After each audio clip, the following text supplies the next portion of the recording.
Izvinite što vas prekidam.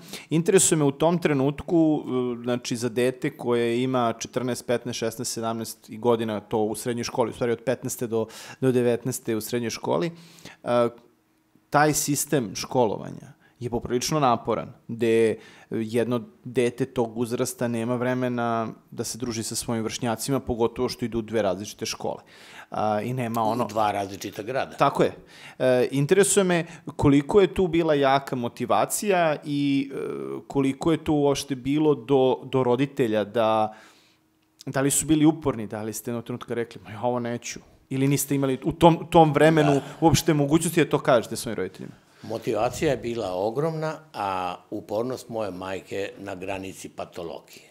Tako da, što se oca tiče, njega idi u muzičku školu, nemoj da ideš u muzičku školu. Sestra Mirjana je takođe išla u muzičku školu, ali nju je mnogo više interesovalo solo pevanje, pa je išla u klasu solo pevanja.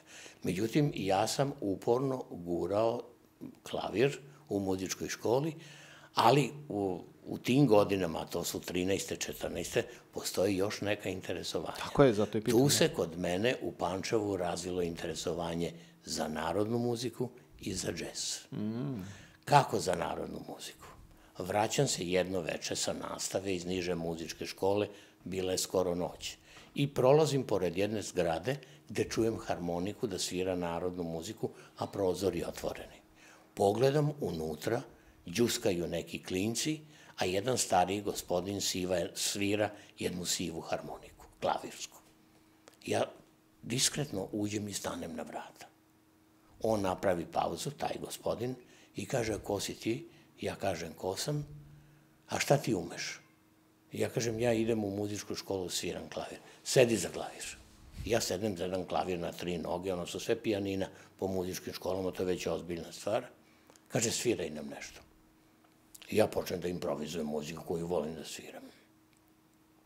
Kaže on meni, ti ćeš biti moj korepetitor.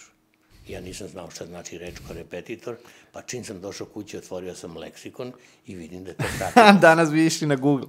Na Google, ali postoji i leksikon, naravno. I ja shvatim da ću ja ući, a to je kulturno-umetničko društvo Abrašević. A gospodin s kojim sam razgovarao bio je ni manje ni više nego bog koreograf u državnom ansamblu Kolo, a živeo je u Pančevu i zvao se Dobrivoje Putnik. On je samo ovde prinudno korepetirao na harmonici jer nije imao korepetitora, a inače on imao službu kod Olge Skovran u ansamblu Kolo i obišao je ceo svet. I postavio je najjače koreografije u jugoslovenskom folkloru. Danas kada gledate visoko reprezentativni nastup folklora, to je Olga Skovran i Dobrivoje Putnik. Već neki treći da ga tražimo u pomoći lupe. I tako ja krenem da se bavim narodnom muzikom. Aha, odatle vaša, da kažemo, koketiranje sa narodnom muzikom. Tako je, ali tu je postojao sada i studentski dom. U studentskom domu su igranke. Na igrankama svira kvintet. To su sve bile žive svirke. To je bilo kultno ići četvrtkom, petkom, subotom i nedeljom u studentski klub na igranke.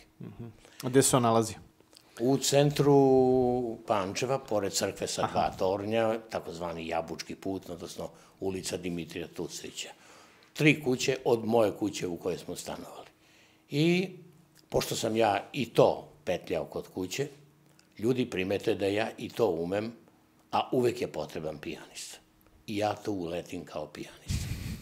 I krenem kao pijanista da se bavim džezom, skidajući u ono vreme US of America i sve luksemburške programe, skidajući harmonije, nabavljajući neke retke note u ono vreme i svirajući sa velikim majstorima u ono vreme u Pančevu, koji su svi od mene bili stariji bar 10-15 godina.